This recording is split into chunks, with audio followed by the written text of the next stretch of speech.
Most people who say they're bad with money aren't actually bad with money. They're tired, they're overwhelmed, and they're quietly blaming themselves for something that was never explained clearly in the first place. If you've ever felt like, no matter how much you try, budgeting, saving, reading, cutting back, it never quite settles, this isn't because you lack discipline. It's because you were handed the steps out of sequence. Money isn't a test of willpower. It's a system. And systems don't respond to effort, they respond to order. When the order is wrong, even smart, responsible people feel behind. When the order is right, progress starts to feel calmer, almost boring, predictable. And once you see that sequence clearly, something important happens. The pressure eases. Let's start by removing the one belief that's been weighing everything down. If you're watching this, there's a good chance you've already tried to be responsible. You've probably read articles, watched videos, maybe even followed advice that sounded sensible at the time. You may have opened accounts, closed accounts, started plans, abandoned plans, and somewhere along the way, a quiet story formed in the background. Other people seem to get this. I don't. That story is heavier than most people realize, because when money doesn't feel calm, the instinct is to assume something is wrong with you, that you're impulsive, or inconsistent, or simply late. But that conclusion usually comes from looking at the outcome without understanding the structure underneath it. Most people are never taught how financial progress is supposed to feel in real life. They're shown end results, retirement numbers, investment charts, success stories compressed into neat timelines. What they're not shown is the emotional texture of the middle, the uncertainty, the slow build, the periods where nothing seems to move but the stress keeps accumulating. So when someone does the right things and still feels anxious, they assume failure. That assumption is the real problem, because financial systems don't reward effort evenly. They reward sequence. And when the sequence is unclear, even intelligent, cautious people end up applying pressure in the wrong places. It's like tightening bolts before the frame is aligned. Everything feels tense, but nothing feels stable. This is why two people with the same income, the same intelligence, even the same habits, can feel completely different about their money. One feels constantly behind. The other feels quietly in control. Not because one is better, but because one is operating in the right order. There's nothing dramatic about this realization. In fact, it's usually relieving. Once you remove the idea that you're broken, something subtle shifts. You stop forcing motivation. You stop panicking about being late. You start asking a calmer question. What should exist first before anything else can work? That question is where clarity begins. And before we talk about what the correct order actually is, it helps to understand the mistake almost everyone makes first. Not because they're careless, but because they were never shown another way. That's what we'll look at next. Most financial frustration doesn't come from doing the wrong things. It comes from doing reasonable things in the wrong sequence. This is important because the advice people receive is rarely bad. Save more, spend less, invest early, avoid debt, plan for retirement. All of those ideas are directionally correct. The problem is that they're usually presented as isolated actions, not as parts of a system that has to be built in a specific order. So people pick one, or two, or whatever feels urgent in the moment. They start investing because they're told time matters. They start budgeting because their account feels tight. They start cutting expenses because guilt shows up. They start reading because they want clarity. And when none of it creates relief, they assume the issue is consistency. But consistency applied to the wrong layer doesn't produce stability. It produces tension. Think about what actually happens in real life. Someone hears that investing early is crucial, so they open an account. They put money into it each month, but their cash flow is unstable. An unexpected expense shows up, and suddenly the investment becomes a source of stress. They stop contributing, or worse, they pull money out. The habit breaks, not because investing was wrong, but because it was introduced before stability existed. Another person gets serious about budgeting. They track everything. They categorize every dollar. For a while, it feels responsible. But the underlying issue, inconsistent margins, no buffer, no room for error, never changes. So the budget becomes something they constantly fail, even though the structure itself was never designed to support their reality. This is the pattern most people live inside of. They are applying effort vertically when money actually works horizontally. Financial systems are layered. One layer supports the next. When you skip a layer, the entire structure above it becomes fragile. And fragile systems demand constant attention. That's what exhausts people. Effort feels endless because it has to be. There's no foundation absorbing shock. Every unexpected bill, every market swing, every life change hits the nervous system directly. So people compensate with willpower. They tighten spending harder. They force contributions. They double down on discipline. But discipline isn't a substitute for order. It's a temporary bridge, and bridges collapse when they're asked to carry permanent weight. What makes this mistake so common is that advice rarely explains when something should be done, only that it should be done. Saving is good, but saving without cash flow clarity creates deprivation without relief. Investing is powerful, but investing without buffers creates fear instead of confidence. Planning is useful, but planning without control turns into anxiety on paper. None of these actions fail because they're wrong. They fail because they're premature. And when something fails repeatedly, people internalize it. They start to believe they're impulsive, or undisciplined, or bad with money. But the system was misassembled. This is why you can see someone making progress on paper. Accounts open, balances growing slowly, while feeling worse emotionally. The structure is technically doing things, but psychologically it's unstable. Order matters because each stage solves a different problem. One layer reduces volatility, another reduces uncertainty, another creates growth, another creates momentum. If you try to use a later layer to solve an earlier problem, it won't work. Growth tools don't fix instability. Optimization doesn't fix chaos. Long-term thinking doesn't calm short-term fear. Yet that's exactly what people are told to do. They're told to think long-term when their present is unstable. They're told to stay disciplined when their system is fragile. They're told to be patient when they don't feel safe. So they feel like they're constantly swimming upstream. This is why two people can earn the same income, invest the same amount, even follow similar advice, and experience completely different levels of stress. One feels calm. The other feels like one mistake away from collapse. The difference isn't character, it's sequence. When order is correct, effort becomes lighter. You don't need to force consistency because the system invites it. Contributions don't feel risky, decisions don't feel urgent. You're not constantly reacting. When order is wrong, everything feels like maintenance. You're always on, always monitoring, always adjusting, always worried that one disruption will undo months of effort. That state convinces people that money is inherently stressful. It's not. Disorder is stressful. And until the order is corrected, adding more effort only increases friction. Before we talk about what the correct sequence actually is, there's another belief that needs to be gently dismantled, because it's the belief most people lean on when the wrong order isn't working. The belief that discipline will eventually fix everything. That's what we need to look at next. Discipline is usually the first thing people reach for when money feels messy. It's the most socially acceptable explanation. If something isn't working, the answer must be more control, more restraint, more effort. So people tell themselves they need to be stricter, more consistent, more on it. And for short periods, that works. They cancel subscriptions, they cut spending, they recommit to plans.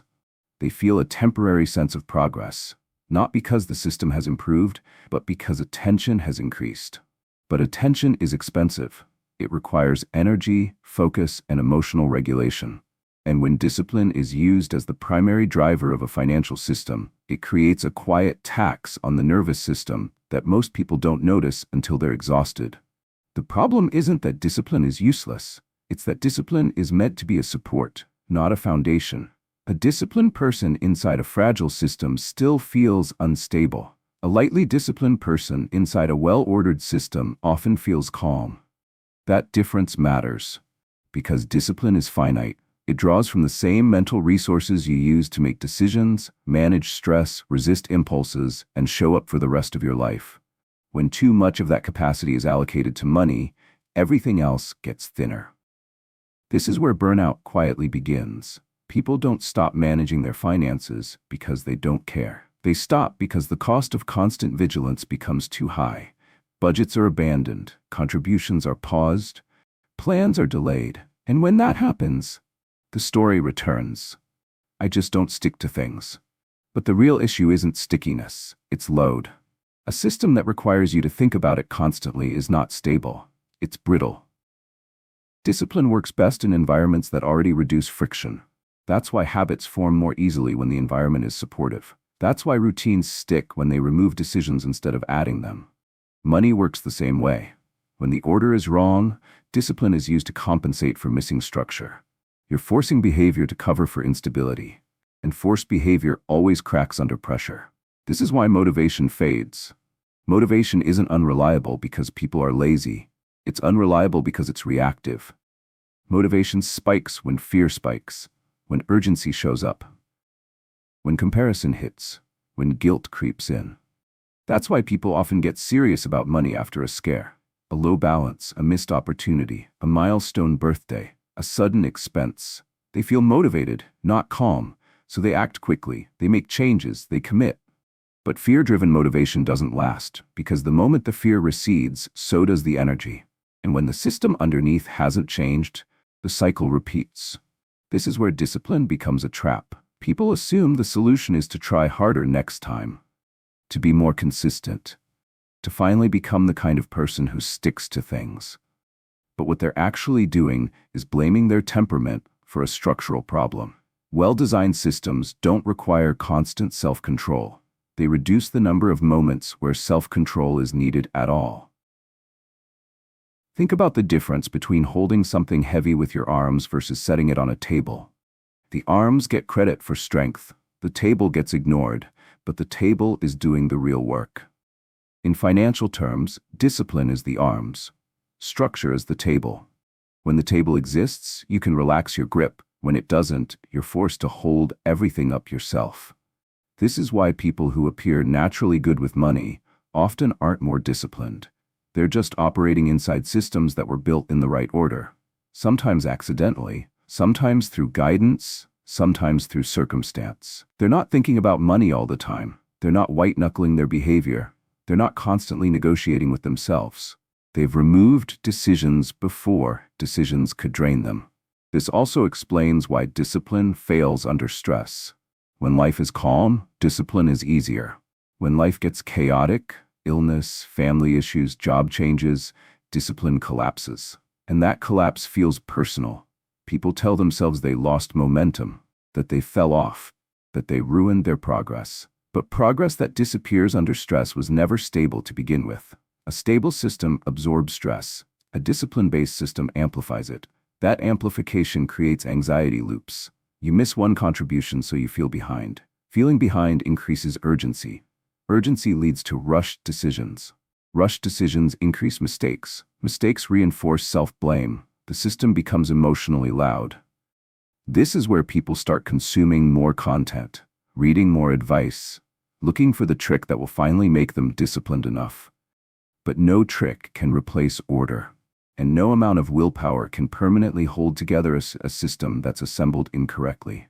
This is also why advice that focuses on mindset alone often feels hollow. Mindset matters, but mindset without structure becomes self-criticism dressed up as self-improvement. People tell themselves to be patient, but their system is unstable. They tell themselves to think long-term, but their present feels unsafe. They tell themselves to stay consistent, but every decision feels heavy. So they feel like they're failing at mindset too. That's not growth. That's pressure layered on pressure. Real financial calm doesn't come from becoming tougher. It comes from becoming better aligned. Alignment between effort and sequence. Between intention and timing. Between what a system is meant to solve and what it's actually being used for. Once that alignment exists, discipline becomes almost invisible. You still make responsible choices. You still act intentionally. But it doesn't feel like resistance. It feels like maintenance. Like brushing your teeth, like locking the door, like routines that don't require negotiation. That's the role discipline is supposed to play.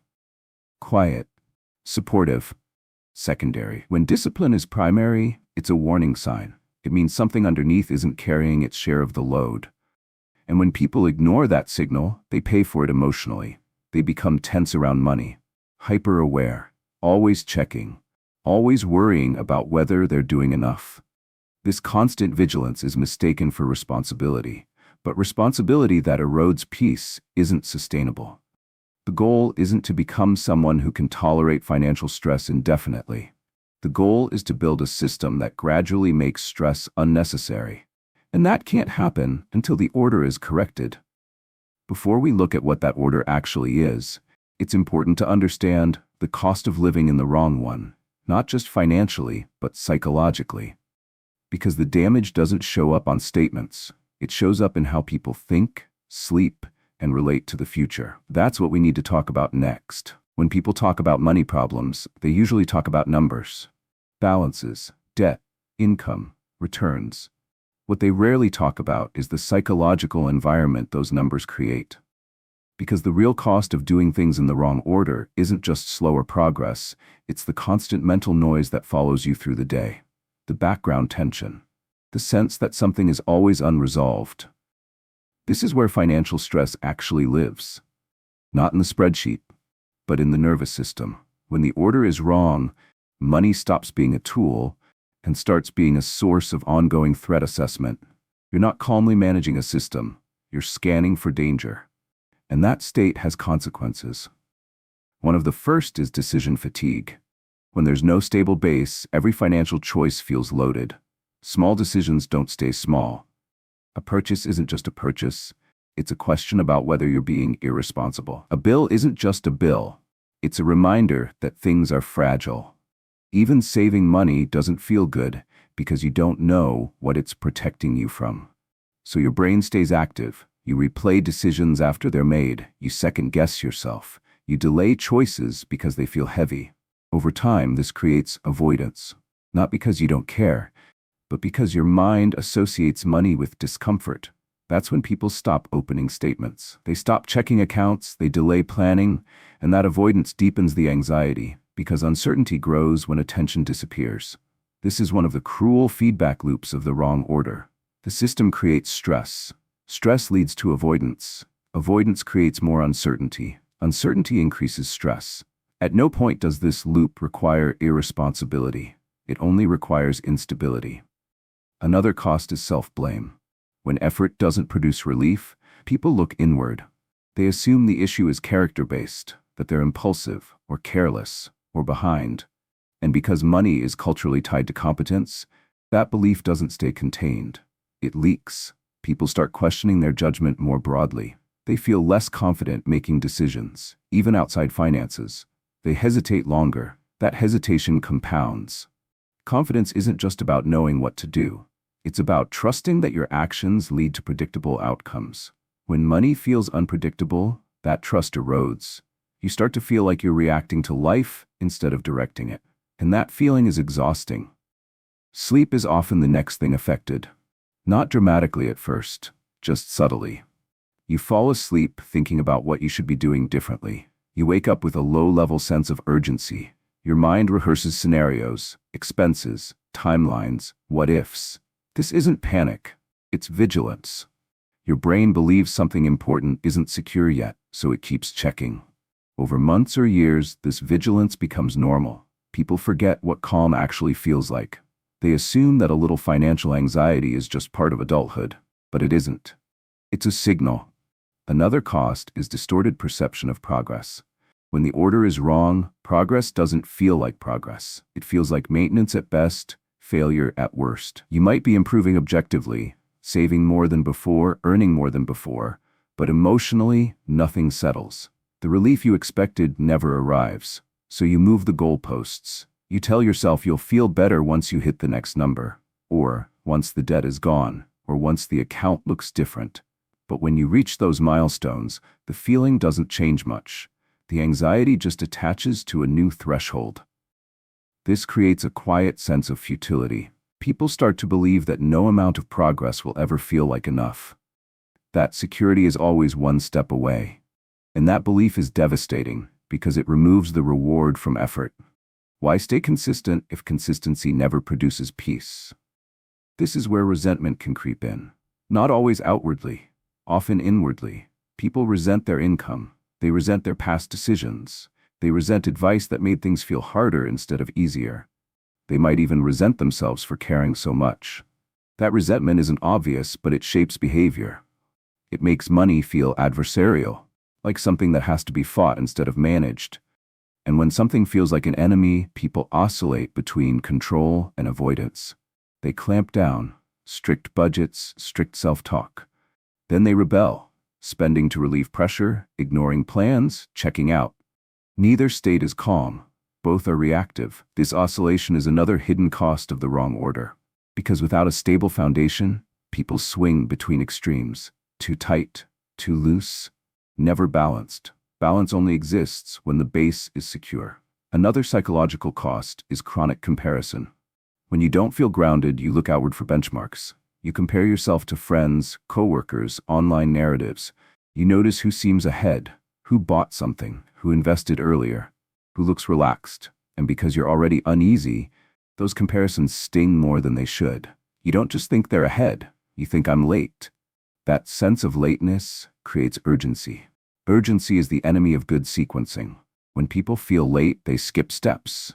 They rush into growth before control exists. They invest before stability is built. They optimize before they're secure, which recreates the original problem. This is how people stay stuck for years while constantly working on their finances. They're active, but not aligned. The wrong order also changes how people experience time. The future feels compressed. Retirement feels close and far at the same time. Close enough to panic about, far enough to feel abstract. This temporal distortion makes planning harder. When the present isn't stable, the future feels threatening. When the future feels threatening, the present feels inadequate. So people oscillate between short-term survival thinking and long-term fantasy. They either focus only on today or escape into distant projections. Neither state supports calm progress. This is why many people intellectually understand long-term concepts, compounding, patience, time horizons, but emotionally can't access them. You can't think long-term if your system feels fragile. Your nervous system won't allow it. One of the most overlooked costs of all of this is identity erosion. When money feels perpetually unresolved, it quietly becomes part of how people see themselves. I'm just not good with money. I'm always behind. I should be further along by now. These aren't neutral statements. They shape behavior. People who believe they're bad with money avoid complexity. They avoid responsibility. They hesitate to act, or they overcompensate by taking risks they don't fully understand. The identity becomes self-fulfilling. And because the real issue was order, not ability, this identity is undeserved. That's the tragedy of it. People carry guilt and shame that don't belong to them. They weren't careless. They weren't lazy. They weren't incapable. They were building on unstable ground. And unstable ground makes even good builders look clumsy. When you step back and look at the psychological landscape created by the wrong order, a pattern emerges. Stress isn't episodic, it's ambient. Decisions aren't difficult because they're complex. They're difficult because they feel consequential. Progress doesn't feel satisfying because it doesn't create safety. All of this points to one thing. The system is asking later layers to solve earlier problems. Growth is being used to try to create calm. Optimization is being used to try to create control. Discipline is being used to try to create stability. None of those tools are designed for that. And until the order is corrected, the psychological costs continue to accumulate quietly. The good news is that this entire experience is reversible. Not through more effort, not through harsher rules, not through becoming someone else, but through sequence. When the order is right, stress doesn't disappear overnight, but it stops multiplying. Decision fatigue eases, self-blame softens. The future starts to feel less urgent and more navigable. And that's why the next part matters so much. Because once you understand the correct order and why each layer has to earn its place, the entire emotional relationship with money begins to change. Not dramatically, gradually, predictably. That's where we're going next. What most people want from money isn't growth. Growth is what they ask for, but it's not what they're actually seeking. What they want is relief. Relief from the constant low-level pressure. Relief from second-guessing every decision. Relief from the feeling that one unexpected expense could undo everything. Growth is appealing because it looks like an exit. But growth alone doesn't create safety, and safety is the prerequisite for everything else to work. That's why the order matters. Not philosophically, practically. Money systems don't become calm by jumping ahead. They become calm by resolving problems in the sequence those problems actually appear in human life. There are 5 layers. Each one solves a specific kind of stress. Each one reduces a different type of noise. And each one must be established before the next one can function properly. When people skip layers, they don't move faster. They just carry unresolved tension forward. So let's walk through the order, slowly, clearly, and without romanticizing any part of it, because this isn't about doing more, it's about doing what belongs first. Layer 1, stability. Stability is the layer almost everyone underestimates because it doesn't feel impressive. It doesn't grow, it doesn't compound, it doesn't make good screenshots, but it does one thing no other layer can do.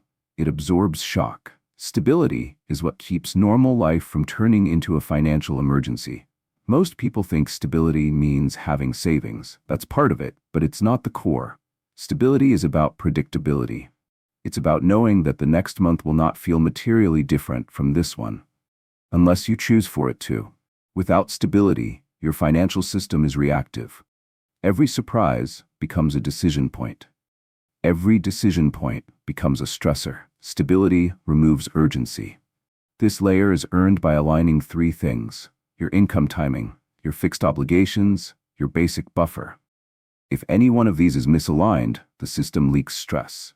For example, someone can earn a decent income and still feel unstable if expenses are rigid and income is variable, or if income is steady but obligations are too close to the edge, or if everything technically works but there's no buffer to absorb timing mismatches. Stability doesn't require wealth. It requires margin. Margin is the space between what must happen and what could happen. When margin exists, the nervous system relaxes. Not because life is perfect, but because life is survivable without constant intervention. This is why stability must come first. If you try to build growth on top of instability, the growth will always feel threatened. You'll watch it instead of trusting it. You'll interrupt it when stress appears. And interruption kills compounding. Stability isn't about optimizing, it's about removing fragility. Once fragility is removed, the entire emotional posture toward money changes. You're no longer bracing, you're standing, and that's when the next layer becomes possible. Layer 2, control. Control is not restriction. This is where people get confused. They hear control and think deprivation. Tight budgets, saying no constantly, monitoring every dollar. That's not control. That's containment. Control in this context means directional awareness. It means knowing where money is going without needing to monitor it obsessively. Control answers one question clearly: is this system behaving the way I intend? Without control, people feel blind. They don't know whether they're improving or just surviving. They can't tell whether a decision helps or hurts. That uncertainty recreates anxiety, even if stability exists. This is why some people have savings but still feel uneasy. They're buffered but not oriented. Control comes from simplification, not complexity. A system with fewer moving parts is easier to trust. At this layer, the goal is not perfection, it's visibility. You don't need to track everything. You need to understand enough to predict outcomes. When control is present, decisions stop feeling like guesses. You know what happens if you spend more. You know what happens if you save less. You know which levers matter and which don't. This removes mental load. Instead of evaluating every choice emotionally, you evaluate it structurally. Does this fit the system? Does this disrupt anything important? Is this aligned with what I'm already doing? That shift is enormous. It turns money from a moral issue into a mechanical one. Control also prevents overreaction. When people lack control, they respond to feelings. A sense of guilt triggers austerity. A sense of relief triggers spending. When control exists, emotions don't dictate behavior. The system does. And once behavior is system-led instead of emotion-led, consistency becomes natural. This is why control must come before growth. If you don't know how your system behaves, growth feels abstract. And abstract growth doesn't inspire trust. But when control exists, growth becomes legible. You can see where it fits. You can see how it affects the rest of the system. That's when the next layer can be added without creating noise. Layer 3. Growth. Growth is the layer everyone wants to start with. And for good reason. Growth feels hopeful. It feels proactive. It feels like you're finally doing something that matters. But growth without stability and control doesn't feel like progress. It feels like risk. That's why people sabotage it. They pause contributions when life gets busy. They pull money out when uncertainty spikes. They hesitate to add more even when they could. Not because growth is wrong, but because the foundation isn't trusted. When growth is added after stability and control, something changes. It stops feeling fragile. You're no longer using growth to fix stress. You're using growth to extend a system that already works. That's a subtle but critical distinction. At this layer, patience becomes possible. Not because you're virtuous, but because you're not scared. Time only works in your favor when you don't interrupt it. And interruption almost always comes from fear. Growth tools, investing, long-term saving, compounding vehicles, are designed to reward continuity. They assume the system will be left alone. If you're constantly checking, adjusting, worrying, or intervening, the emotional cost outweighs the mathematical benefit. When growth is introduced at the right time, it feels boring. That boredom is a feature. It means the system is doing its job without demanding attention. You don't need to watch it daily. You don't need reassurance constantly. You don't need to make it feel worth it. You simply let it run.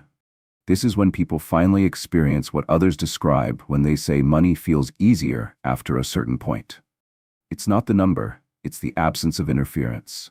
Growth compounds best when ignored, but it can only be ignored if the layers beneath it are secure.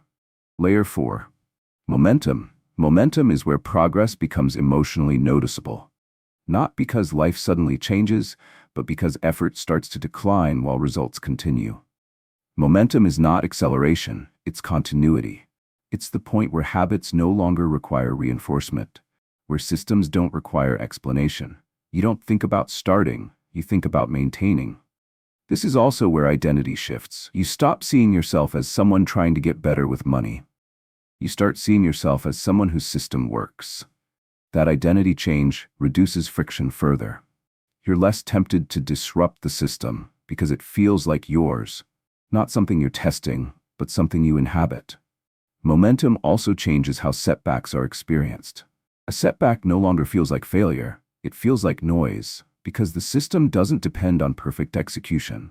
It depends on continuation. This is why people who reach this layer don't panic when something goes wrong. They know the system absorbs it. Momentum is fragile only if it's built on shortcuts. If it's built on the earlier layers, it's resilient. And resilience is what allows long-term outcomes to become inevitable. Which brings us to the final layer. Layer 5, optimization. Optimization is the layer people confuse for intelligence. They chase it early because it looks sophisticated. Tax efficiency, asset allocation tweaks, return maximization, advanced strategies. All of these are valuable at the right time. But optimization solves small problems. It improves efficiency, not direction. If you optimize a fragile system, you make it more fragile. If you optimize an unstable system, you increase stress. Optimization should feel optional. When you reach this layer, changes are incremental. They don't alter your emotional state. They don't introduce urgency. You optimize because it's logical, not because you're anxious. That's the tell. If an optimization decision feels emotionally charged, you're probably not ready for it yet. At the correct stage, optimization feels quiet, almost academic. It's refinement, not rescue. And because it comes last, it never carries the emotional weight of the entire system. This is the order. Stability removes fear. Control removes confusion. Growth creates progress. Momentum reduces effort. Optimization refines outcomes. When these layers are built in sequence, money stops feeling like something you're chasing. It starts feeling like something that's unfolding. And that unfolding doesn't require urgency. It requires continuity. The tragedy is that most people were taught to start at the wrong end. They were told to grow before they were stable, to optimize before they were oriented, to discipline before they were secure. So they blamed themselves when it didn't work. But when you reverse the order, when you build from the base instead of the peak, the entire experience changes. Not overnight, not dramatically, predictably. The next thing to understand is why, even when people start improving, they still feel behind. Because progress and perception don't always move together. That's what we need to unpack next. One of the most confusing experiences in personal finance is this. You're doing better, objectively better, and yet emotionally, you still feel behind. Your income may be higher than it used to be. Your savings may finally exist. Your system may be more stable than it's ever been. And still, the pressure doesn't fully lift. This isn't a failure of progress. It's a failure of perception. And it's far more common than most people realize. When people imagine financial improvement, they imagine a clear emotional payoff, a moment where effort converts into relief, a point where they look around and think, okay, now I'm good. But that moment rarely arrives on its own, not because improvement isn't real, but because the mind recalibrates faster than circumstances change. This is the moving goalpost problem. As soon as one level of instability is resolved, awareness shifts to the next unresolved layer. The mind doesn't pause to celebrate what's been stabilized. It immediately scans for what's still uncertain. This is not pessimism. It's how the brain is designed. The human nervous system is not optimized for contentment. It's optimized for threat detection. It's always asking one question: what could still go wrong? When your finances were unstable, the threats were obvious. Bills, debt, volatility, survival-level concerns. As those begin to resolve, the threats become more abstract. Retirement adequacy, opportunity cost, market risk. Am I doing enough? The mind upgrades the level of concern to match the level of progress. So even though life is objectively safer, subjectively it doesn't always feel that way. This is why people who were once stressed about making rent later become stressed about investing correctly. Why people who once worried about overdrafts later worry about allocation percentages. Why people who once felt behind in survival later feel behind in optimization. The feeling of being behind persists, but the reference point changes. This is compounded by distorted benchmarks. Most people don't compare themselves to where they started. They compare themselves to where they think they should be.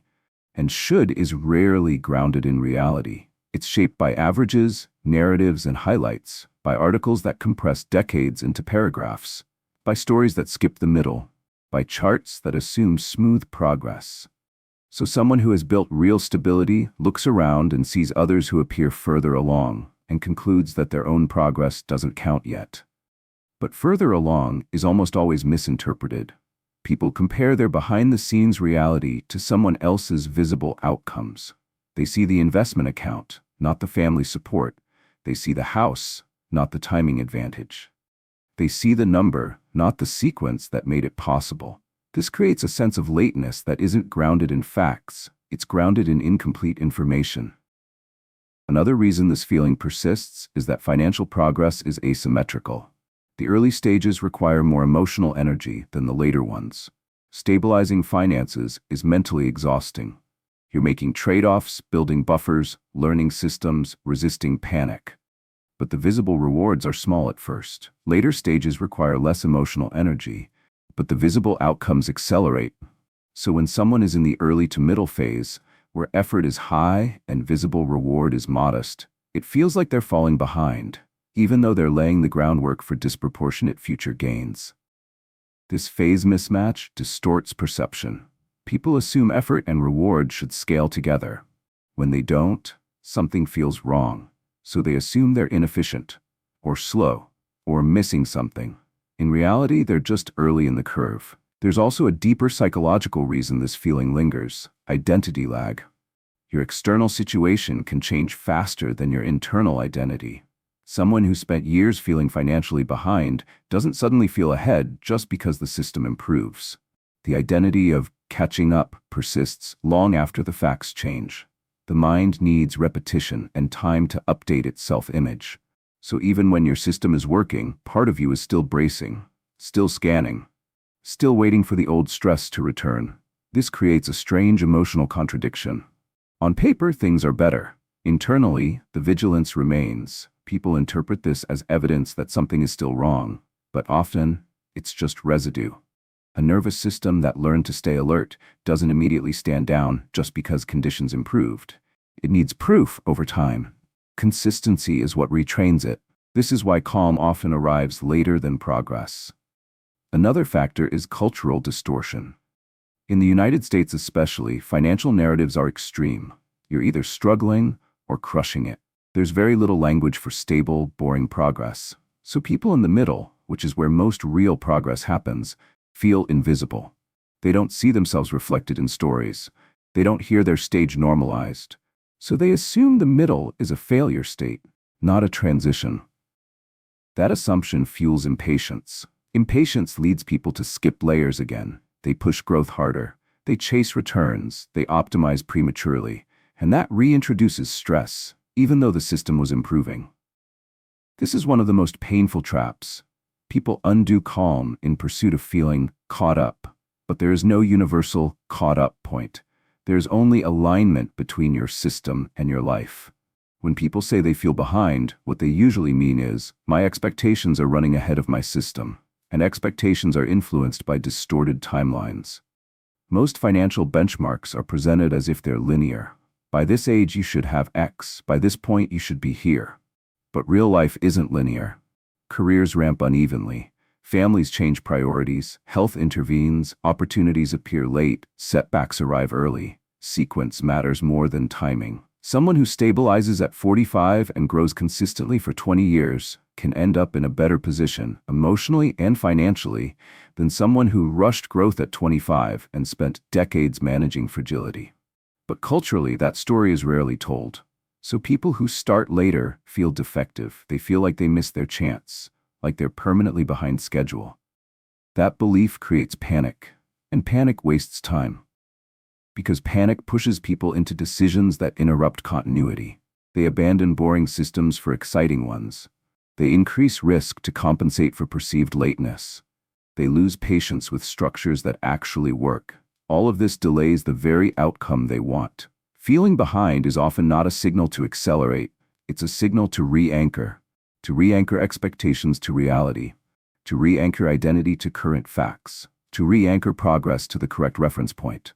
The correct reference point is not other people. It's your system. Is it stable? Is it controlled? Is it growing without requiring constant attention? If the answer to those questions is yes, then you are not behind, even if the numbers feel smaller than you wish. You're early in a process that rewards continuity, not comparison. And comparison is especially dangerous during improvement because it steals the emotional payoff of progress. People think relief comes from hitting numbers. It actually comes from trust. Trust that the system works. Trust that interruptions aren't fatal. Trust that time is on your side. That trust only forms when you stop measuring yourself against distorted benchmarks and start measuring alignment. The irony is that people who stop feeling behind often stop trying to catch up. They settle into their system. They let it run. They focus on consistency instead of acceleration. And that's when outcomes quietly improve faster. Not because they pushed harder, but because they stopped disrupting what was already working. The feeling of being behind doesn't disappear because you reach a number. It disappears because your internal expectations finally match your external structure. That alignment is subtle, but when it happens, the pressure eases. And that leads directly into the next problem most people struggle with, even after progress begins, the problem of enough. Because even when people stop feeling behind, many still don't feel secure. That's what we need to understand next. At some point in financial progress, a strange thing happens. The panic fades, the system works, life feels more predictable, and yet a new tension quietly takes its place. It's not fear anymore, it's not chaos, it's not instability, it's the sense that whatever you have still isn't enough. This is one of the most misunderstood phases in the entire money journey, because from the outside it looks like success. The person is no longer scrambling. They're no longer behind in the obvious ways. They're doing many things right. But internally, something still feels unresolved. They're safer but not settled. This is the enough problem, and it has very little to do with numbers. Most people assume that the feeling of security arrives when a certain amount is reached, a savings threshold, a net worth milestone, a retirement number. They imagine that once they cross that line, the mind relaxes. But in reality, very few people ever feel the moment they thought they were working toward. Not because they failed, but because the mind does not interpret safety the way spreadsheets do. The human brain doesn't experience enough as a static number. It experiences enough as a relationship between risk and margin. If risk feels undefined, no amount ever feels sufficient. If margin feels thin, progress never feels complete. This is why people who double their income often report similar anxiety levels. Why people who hit milestones feel relief for weeks, sometimes days before the pressure returns. The number moved, the feeling didn't. To understand why, we need to separate two concepts that are often confused. Security and certainty. Certainty is knowing exactly what will happen. Security is knowing you can handle what happens. Most people unconsciously chase certainty. They want guarantees, they want finality, they want to reach a point where nothing unexpected can threaten them. That point does not exist.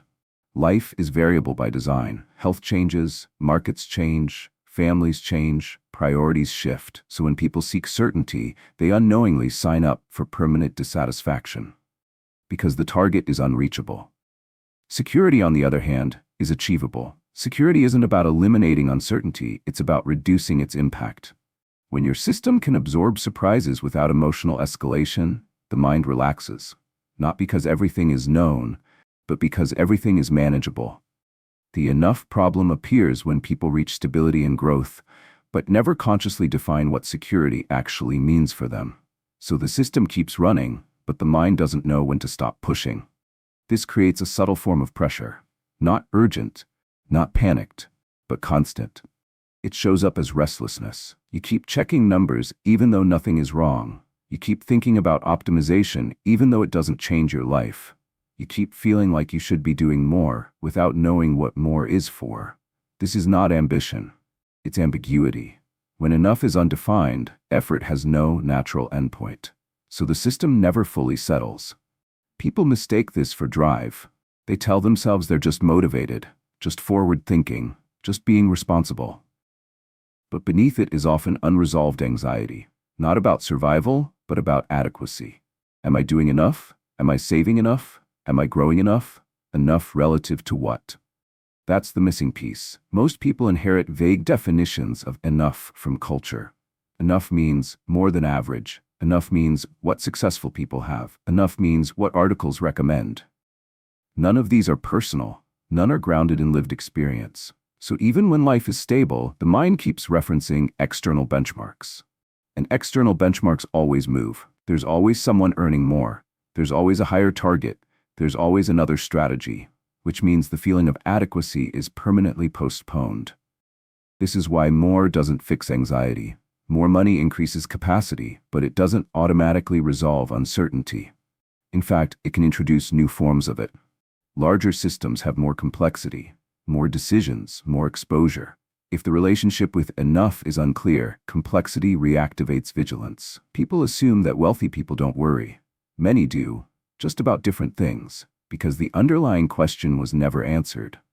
What is this system meant to do for me? Until that question is answered, accumulation has no emotional ceiling. Another reason the enough problem persists is that people confuse preparation with peace. They believe that if they keep preparing, saving, investing, optimizing, peace will eventually arrive as a byproduct. But preparation is an activity. Peace is a state. Activities don't automatically create states unless they're designed to. Preparation without a defined endpoint becomes endless. This is why people who are objectively secure still feel a sense of quiet urgency, like something remains unfinished. It's not that they need more preparation, it's that they need clarity. Clarity about what risks actually matter. Clarity about what scenarios they're protecting against. Clarity about what level of margin changes their lived experience. Without that clarity, the mind stays in open loop mode. Open loops demand attention. They drain energy even when nothing is happening. The enough problem is essentially an open loop that was never closed. Another layer to this issue is identity. For people who spent years feeling behind, striving became part of who they are. They don't just do effort, they are effort. So when the system finally stabilizes, slowing down feels uncomfortable, almost irresponsible. They've learned to associate movement with safety. Stillness feels risky. This is why some people subconsciously sabotage calm. They introduce complexity. They chase new strategies. They create urgency where none exists. Not because they need to, but because they don't yet trust stability. It takes time for the nervous system to accept that safety doesn't require constant motion. That acceptance is what allows the feeling of enough to emerge. Enough is not resignation. It's orientation. It's knowing what your system is designed to accomplish and recognizing when it's doing that. For some people, enough is covering a simple lifestyle indefinitely. For others, it's flexibility. For others, it's resilience against specific risks. But it must be defined intentionally. Otherwise, the default definition becomes more than now. And more than now is infinite. This is also why generic advice around how much you need often fails. It gives numbers without context, but context is what gives numbers meaning. Two people can need vastly different amounts to feel secure, not because one is greedy and the other isn't, but because their risk profiles, responsibilities, and desired margins differ. Ignoring that individuality creates confusion. People chase numbers that don't match their lives, and when those numbers don't produce peace, they assume something is wrong with them. Nothing is wrong. The target was misaligned. Another overlooked aspect of the enough problem is temporal perspective. People often define enough as a future state. I'll feel secure once, I'll relax after. That places peace permanently in the distance. But security is experienced in the present. It's not about where you'll be someday. It's about how your system handles today.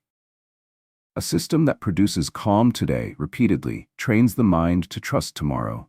A system that only promises future calm keeps the mind waiting. Waiting is stressful. This is why people can be on track and still anxious. On track toward what? If the destination is vague, the track offers no reassurance.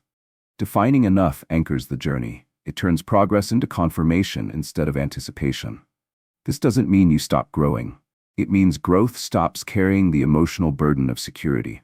Growth becomes additive, not compensatory. You're no longer growing to feel okay. You're growing because the system allows it. That shift is profound. Because when enough is defined, pressure dissolves. Not all ambition disappears, but urgency does. You stop scanning for threats constantly. You stop wondering if you're missing something. You stop feeling like rest is irresponsible. You begin to experience money as a background system, not a foreground concern. That's what people are actually seeking when they talk about financial freedom. Not excess, not status, but mental quiet. And mental quiet only arrives when the system's purpose is clear. Until then, even success feels provisional. The enough problem is not solved by earning more. It's solved by deciding what problem money is meant to solve in your life. Once that decision is made, numbers stop floating, they attach to meaning, and meaning is what calms the mind. There's one more dimension that complicates all of this: time, age, starting points, the fear of being late. Because even when enough is defined, many people worry that they discovered it too late. That's what we need to talk about next. There is a particular kind of fear that doesn't announce itself loudly. It doesn't look like panic. It doesn't feel chaotic. It sits quietly in the background and surfaces in moments of stillness. It's the fear of being late, late to saving, late to investing, late to understanding, late to getting it together. This fear is especially common among adults who didn't receive clear financial guidance early on, which, in reality, is most people. But the older someone gets, the more this fear sharpens, because time feels less theoretical. When you're younger, time is abstract. You hear that you have plenty of it, even if you don't quite feel it. But as years pass, time starts to feel like a narrowing corridor instead of an open field. And that perception changes behavior. People stop asking, what's the right sequence? They start asking, how do I make up for lost time? That shift is subtle but dangerous, because it replaces strategy with urgency. The cultural narrative around money reinforces this fear. You're told that if you didn't start early, you missed the compounding window. That decades of advantage are now gone. That the math no longer works in your favor. And while it's true that time amplifies outcomes, it's not true that time alone determines them. The idea that starting late is fatal is one of the most destructive myths in personal finance. Not because early starts don't matter. They do. But because stability matters more. Compounding only works when it's uninterrupted. and uninterrupted systems are rare among people who start early without structure. Many early starters accumulate stress alongside assets. They grow balances, but not peace. They build portfolios, but not resilience. They experience progress, but not safety. So while the math looks impressive, the system underneath is fragile. Late starters often have an advantage they don't recognize. They have perspective. They've lived through instability. They know what stress feels like. They understand the cost of fragility. When late starters build correctly, they often build more conservatively, more intentionally, and more sustainably. They don't chase abstract growth as easily. They value predictability. They respect margin. And those traits matter enormously, because financial success is not just about accumulation. It's about retention. It's about keeping progress intact across life changes, market cycles, and personal transitions. Early growth that's interrupted repeatedly loses its power. Later growth that's steady often outperforms emotionally. But fear doesn't see that. Fear compresses timelines. It tells people they have to rush, that they need aggressive strategies, that they can't afford to be patient. So people who feel late often skip layers. They invest before stabilizing. They overextend to accelerate. They chase returns to compensate for years they think they lost. Ironically, this often delays progress further. Because urgency introduces fragility. Fragility invites interruption. Interruption destroys continuity. And continuity is what makes time work. There's also a misunderstanding about what starting late actually means. Most people define late in comparison to an imagined ideal. Someone who started early, invested consistently, never made mistakes, and followed perfect advice. That person doesn't exist. Real financial journeys are uneven. They involve pauses, resets, reallocations, and periods of stagnation. Someone who started early but stopped multiple times may have far less effective time than someone who started later and stayed consistent. Effective time matters more than chronological time. 10 years of uninterrupted, calm progress can outweigh 20 years of sporadic, anxiety-driven effort. But this nuance is rarely discussed. Instead, people are shown exponential curves without context. They're shown what could happen, not what actually does happen for most. This creates distorted expectations. Someone in their 40s or 50s looks at those charts and feels doomed. But those charts assume ideal behavior. They assume stability, discipline, and continuity, conditions many early starters never had. Late starters often underestimate the power of removing chaos. The first few years of building a stable system can dramatically improve outcomes, not just financially but psychologically. Stress drops, decision quality improves, behavior becomes more consistent. Those changes compound too. Better decisions lead to fewer mistakes. Fewer mistakes preserve progress. Preserved progress compounds faster. This is the kind of compounding charts don't show. The compounding of calm. Another overlooked factor is that income often peaks later. Many people earn more in their 40s and 50s than they did earlier. Their careers mature. Their skills are valued differently. Their leverage increases. So while they may have less time, they often have more capacity. But that capacity only matters if it's used within a stable system. Rushing growth with higher income recreates the same fragility at a larger scale. Building stability first allows higher income to do real work. This is why the order becomes even more important for late starters. They can't afford interruption. They don't need maximal growth. They need reliable growth. They don't need perfect optimization. They need resilience. And resilience is created by respecting sequence. Another source of distress around age is the comparison trap. People don't just compare numbers. They compare timelines. I should be here by now. I'm behind people my age. But age-based benchmarks ignore life variation. They ignore health events, family responsibilities, career shifts, cultural differences, and access disparities. They treat everyone as if they ran the same race on the same track. That assumption is false and damaging. When people internalize age-based expectations, they turn time into a judgment. Every birthday becomes a reminder. Every milestone becomes pressure. This pressure distorts decision-making. Instead of asking, what's the next right step, people ask, what's the fastest step? Fast steps often bypass stability. Stability is patient by nature. It doesn't promise quick wins. It promises durability. Durability matters more when time feels scarce.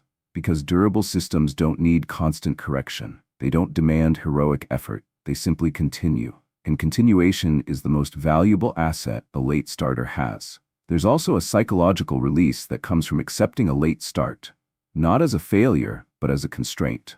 Constraints clarify priorities. Someone who accepts that they can't do everything focuses on what actually matters. They stop chasing optional optimizations. They stop comparing to unrealistic benchmarks. They start designing a system that fits their life. That fit produces calm, and calm produces consistency.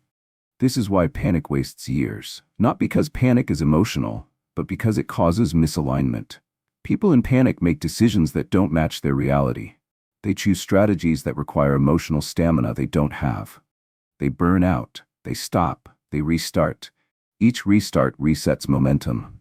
Years pass, not because time was insufficient, but because continuity was broken. Starting late isn't the problem. Starting unstable is. The most important question is not, how old am I? It's, can this system run without constant intervention? If the answer is yes, time becomes an ally, regardless of when you began. The mind also overestimates how long it takes for calm to arrive. People imagine that peace only comes after decades of progress, but much of the relief arrives early, when volatility is removed, buffers exist, and decisions feel lighter. That relief changes behavior immediately. People sleep better, they think more clearly, they stop making reactive choices. Those changes accelerate progress. So while the end goal may be long-term, the emotional payoff begins sooner than expected, if the order is respected. This is especially important for late starters because fear often tells them they won't live long enough to enjoy the benefits. But the first benefits are not financial abundance. They're psychological stability. And that stability arrives long before retirement. Understanding this reframes the entire journey. It shifts the focus from catching up to settling in. From racing time to partnering with it. Time isn't the enemy. Disorder is. And once disorder is removed, time starts working again, quietly, steadily, without drama. The next thing that changes surprises many people. It's not the numbers, it's the internal experience. Because before money looks different, life starts to feel different. That's what we need to talk about next. When people imagine financial progress, they imagine external changes, higher balances, better accounts, more options. What almost no one expects is that the first changes are internal, subtle, quiet, easy to miss if you're only watching the numbers. But these internal shifts are not side effects. They are signals that the system is finally working. Because before money creates visible freedom, it creates mental quiet. And mental quiet changes everything. One of the first things that changes is how your mind behaves when you're not actively thinking about money. Before stability and order exist, money occupies background space. It's not always loud, but it's always present, like a low hum, a constant awareness that something is unresolved. When the order is corrected, that hum fades, not all at once, not dramatically, but noticeably. You stop rehearsing scenarios while doing other things. You stop mentally checking balances without realizing it. You stop feeling that slight tension when an unknown number comes up. This is not indifference. It's trust. Your system has proven itself enough times that your mind no longer feels responsible for constant oversight. That frees up cognitive bandwidth. And cognitive bandwidth is one of the most valuable resources people don't realize they're losing. When money stress is present, decision-making quality drops across the board. Not because people are irrational, but because their attention is fragmented. They're making choices while carrying unresolved financial questions in the background. Once that load is removed, decisions in unrelated areas improve. Work decisions become clearer. Health choices feel less reactive. Relationships feel less strained, because money anxiety leaks. It leaks into patience. It leaks into tolerance. It leaks into how people respond to small frustrations. When the system becomes predictable, emotional regulation improves. People often describe this as feeling lighter, even if nothing visible has changed yet. Sleep is another early indicator. Not perfect sleep, not blissful sleep, but less interrupted sleep. Fewer nights replaying decisions, fewer early morning wake-ups triggered by vague concern, less urgency in the body at rest. Sleep improves because vigilance decreases. Your nervous system no longer believes it needs to stay alert. This has cascading effects. Better sleep improves impulse control. Better impulse control improves consistency. Consistency strengthens the system further. It's a reinforcing loop, but in the positive direction. Another early change is how people relate to spending. Spending stops being emotionally charged. Not all spending, but everyday spending. Before, every purchase carried meaning. Was this irresponsible? Was this a mistake? Am I undermining my future? Those questions aren't moral, they're stress signals. When stability and control exist, spending becomes contextual instead of emotional. You understand what fits, you understand what doesn't. You don't need to argue with yourself. That doesn't mean you spend freely. It means spending decisions don't linger. You decide, and the decision ends. That's a form of peace people underestimate. The same thing happens with saving and investing. Contributions stop feeling like sacrifices. They stop feeling risky. They feel expected. Not because you're forcing discipline, but because the system has room for them. This is a crucial shift. When contributions feel expected, consistency becomes automatic. You're no longer relying on motivation. You're relying on structure. Confidence changes too, but not in the way people expect. It's not bravado, it's not optimism. It's grounded confidence, the kind that comes from knowing what will happen if things go wrong. That knowledge reduces fear. People stop avoiding financial conversations. They stop dreading planning. They stop procrastinating decisions. Because the decisions are no longer existential, they're procedural. That procedural feeling is what allows people to plan calmly. Before, planning felt like confronting inadequacy. Now, planning feels like maintaining alignment.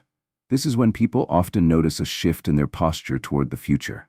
They stop feeling chased by it. The future becomes something they're moving toward, at a manageable pace. Another change that surprises people is patience. Not passive patience, active patience. The kind where you can see progress unfolding and don't feel the need to accelerate it. This patience isn't learned, it emerges. It emerges when urgency is removed. Urgency only exists when something feels unstable or undefined. Once stability exists and enough has been clarified, urgency loses its function. Without urgency, people stop making reactive decisions. They stop chasing headlines. They stop switching strategies. They stop second-guessing plans every time something external changes. Markets fluctuate, news cycles spin, opinions shift, but the system remains. This is when people realize that calm is not the absence of movement, it's the absence of threat. Another internal shift is self-trust. People who lived in financial disorder often don't trust themselves. They second-guess every instinct. They assume their judgment is flawed. But as a stable system proves itself, self-trust rebuilds. Not because they suddenly feel smarter, but because outcomes become predictable. Predictability builds trust. You begin to trust that if you follow your system, things will be okay, even if not perfect. That trust reduces anxiety in moments of uncertainty. Unexpected expenses no longer feel like personal failures. They feel like events the system was designed to handle. This changes emotional responses dramatically. Instead of panic, there's assessment. Instead of shame, there's adjustment. That emotional maturity around money spills into other areas. People become less reactive overall. They don't interpret setbacks as reflections of their worth. They don't catastrophize minor disruptions. Because their nervous system has learned that not everything is an emergency. One of the most important internal changes is how people experience time. Before, time felt like pressure. Now, time feels like space. They stop counting years anxiously. They stop feeling watched by the clock. They understand that consistency is doing the work. This is where the sense of inevitability begins to form. Not optimism. Not fantasy. Inevitability. The quiet confidence that if nothing is interrupted, the outcome will arrive. That belief changes behavior subtly. People become protective of continuity. They prioritize sustainability over intensity. They choose plans they can live with, not plans that impress. This is the psychological foundation of long-term success. It's also when people start noticing something else. They enjoy life more before reaching their financial goals. Not because they've made it, but because the stress tax has been removed. They can be present. Money stops dominating mental space, so other parts of life expand. Relationships improve. Attention returns. Small pleasures register again. This is often the moment people realize what they were actually seeking all along. Not wealth, but ease. not status but steadiness, not escape but control. And the most important part is this: these changes happen before the numbers look impressive, which is why people who are still focused only on numbers miss them. They think nothing has changed yet. But everything has changed. The system has crossed a psychological threshold. And once that threshold is crossed, the final phase becomes possible, the phase where outcomes stop feeling hypothetical. They start feeling unavoidable. That's what we need to talk about next. Most people misunderstand what the long game actually is. They think it's about endurance, about grinding, about holding on long enough for something good to happen. That framing makes the long game feel heavy, like a test of character, like something you survive rather than something you inhabit.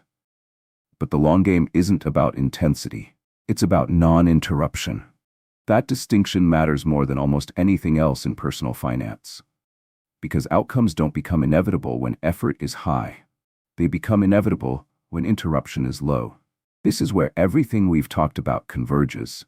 Stability removes panic. Control removes confusion. Growth creates progress. Momentum reduces effort. Clarity defines enough. When those elements are in place, something subtle but profound occurs. The system no longer needs emotional energy to continue. And when a system doesn't need emotional energy, it can run for a very long time. That's the long game. The long game is not heroic persistence. It's quiet continuity. Most financial failures don't come from bad decisions. They come from interruptions. People stop and start, they reset, they change direction, they abandon systems during stress and rebuild them later. Each interruption breaks compounding, not just mathematically but psychologically. Because restarting always costs more than continuing. Every restart requires motivation. Every restart reopens uncertainty. Every restart reactivates fear. So even if someone technically knows what to do, they never experience inevitability. Because the system never runs uninterrupted long enough for inevitability to emerge. Inevitability is not something you feel at the beginning. It's something you recognize after consistency has proven itself repeatedly. It arrives quietly. One day you notice that nothing dramatic is happening, and that's the point. Your system is no longer asking for reassurance. It's no longer asking for decisions. It's no longer asking for emotional buy-in. It's just operating. This is why continuity beats intensity every time. Intensity spikes behavior. Continuity shapes outcomes. Intensity looks impressive. Continuity looks boring. But boring systems are durable. And durable systems are what time rewards. This is also why people who go hard early often burn out. They try to compress years of consistency into months of effort. They treat finance like a sprint. They rely on motivation, urgency, and willpower. Those tools fade, and when they fade, the system collapses. The long game avoids this by design. It doesn't require you to feel motivated. It doesn't require you to feel confident. It doesn't require you to feel optimistic. It only requires one thing: that you don't interrupt what already works. That's it. This is what makes outcomes unavoidable. Not certainty, not prediction, but persistence without disruption. Think about how erosion works. Water doesn't need force to shape stone. It needs time without interference. The stone doesn't suddenly give way. It changes slowly, until one day the shape is unmistakably different. Financial systems work the same way. Small, consistent actions, when left alone, alter reality. But only if they're allowed to. This is why panic is so expensive. Panic introduces interruption. People panic when markets dip. They panic when life gets busy. They panic when progress feels slow. And panic leads to action. Not always wrong action, but unnecessary action. Unnecessary action is the enemy of inevitability. Because inevitability requires letting things play out. This is where the idea of doing nothing becomes powerful. Not negligence, not apathy, but deliberate non-interference. The decision to let a good system remain untouched. This is counterintuitive. We're taught that action equals responsibility, that activity equals progress, that vigilance equals intelligence. But mature systems don't need supervision. They need protection. Protection from overreaction, protection from comparison, protection from impatience. This is the discipline that actually matters in the long game. The discipline to not change things unnecessarily. That discipline is rare, and it's why people who master it appear unusually calm. They're not calmer by temperament. They're calmer because they've removed the triggers that demand reaction. They're not smarter, they're not luckier, they've just stopped interrupting themselves. This is also why the long game feels different once it's underway. Early on, you're watching, you're checking, you're evaluating. Later, you're living. The system fades into the background, and when that happens, time becomes visible in a new way. You stop counting months. You stop fixating on milestones. You stop asking, "Am I there yet?" because the question no longer makes sense. Where would you rush to? The system is already carrying you forward. This is where inevitability takes root. Not as a belief, but as an observation. You observe that each year looks slightly better than the last. You observe that stress is lower. You observe that choices feel easier. And you realize that unless something interrupts this, the outcome is pre-written. Not exact numbers, not exact timelines, but direction. Direction becomes locked in. This is profoundly reassuring, because uncertainty shifts from outcome to detail. You may not know precisely how things will unfold, but you know how they will feel. Calmer, more stable, more controlled. That knowledge changes how you relate to the future. The future stops feeling like a threat. It starts feeling like an extension of the present. This is also when people stop asking for validation. They stop needing to compare. They stop needing reassurance. They stop needing external confirmation, because the system itself confirms progress. You don't need to believe the long game works. You're watching it work. That observation creates confidence without hype, and that confidence is quiet. It doesn't announce itself. It doesn't seek recognition. It simply exists. Another important aspect of inevitability is forgiveness. People who commit to the long game stop punishing themselves for imperfections. They understand that a missed contribution doesn't matter, that a bad month doesn't matter, that a detour doesn't matter, because the system is not fragile. Fragile systems punish mistakes. Resilient systems absorb them. When a system absorbs mistakes, people relax. When people relax, they stop sabotaging progress. This is one of the most overlooked benefits of a properly ordered system. It allows you to be human without consequence. You don't need to be perfect. You don't need to optimize constantly. You don't need to stay vigilant. You just need to continue. That's it. This is why the long game isn't about sacrificing the present for the future. That framing creates resentment. Resentment leads to rebellion. The long game is about designing a present you can live in, indefinitely. A system that fits your life, a pace you can sustain, a structure that doesn't demand constant attention. When the present is livable, the future takes care of itself. That's inevitability. And this is where many people finally understand why others seem to get ahead without trying. They're not trying harder. They stopped interrupting. They let time do the work. Time is incredibly powerful, but only when it's not constantly reset. This is also why late starters who build correctly often catch up emotionally faster than early starters who built chaotically. They experience inevitability sooner. They feel the system carrying them instead of feeling like they're carrying the system. That difference is everything. Because once inevitability is felt, fear loses its leverage. Fear thrives on uncertainty. Inevitability dissolves it. You may still have concerns, you may still face challenges, but the baseline changes. You're no longer asking, will this work? You're asking, how do I protect what's already working? That question is calmer, it's steadier, it's wiser, and it leads naturally to the final stage of the journey. Not a climax, not a breakthrough, but a return. A return to the belief we started with, the belief that something was wrong with you. That belief no longer fits. And that's where we'll end. At the beginning of this conversation, there was a belief quietly sitting in the background, not always spoken out loud, often carried privately.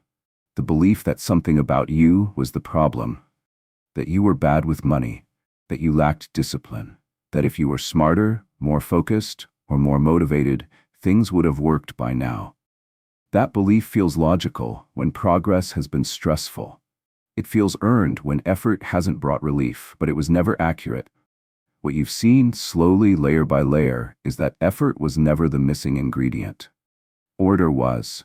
And once you understand that, something important changes. You stop interpreting past struggle as evidence of failure. You start seeing it as the natural outcome of being handed the steps out of sequence. No one told you that stability had to come before growth. No one explained that control mattered before optimization. No one said that discipline was meant to support structure, not replace it. So you did what most reasonable people do. You tried harder. And when that didn't work, you blamed yourself. But systems don't respond to blame. They respond to alignment. That's the quiet truth underneath everything we've talked about. Money does not reward intensity. It rewards continuity. It does not respond to panic. It responds to structure. And it does not require you to become someone else. It only requires that things happen in the right order. When the order is wrong, life feels heavy. When the order is right, life feels steadier, even before numbers change dramatically. That steadiness is not an illusion. It's the nervous system recognizing that it no longer needs to stay on guard. That recognition is subtle, but it's profound. Because once the nervous system relaxes, behavior changes without force. You don't need to stay disciplined. You don't need to keep yourself in check. You don't need to constantly monitor or correct. The system carries you. And that's the experience people are actually chasing when they chase money. Not control over the world, not status, not excess, but relief from constant vigilance. Relief from feeling like one mistake could undo everything. Relief from the pressure to always be doing something. Order creates that relief. Not overnight, not magically, but predictably. This is why so many people feel a sense of calm long before they feel rich. Because calm is not a byproduct of wealth. It's a byproduct of alignment. Alignment between your system and your life, between your expectations and your structure, between what money is meant to do and what it's actually being asked to do. Once that alignment exists, effort becomes quieter.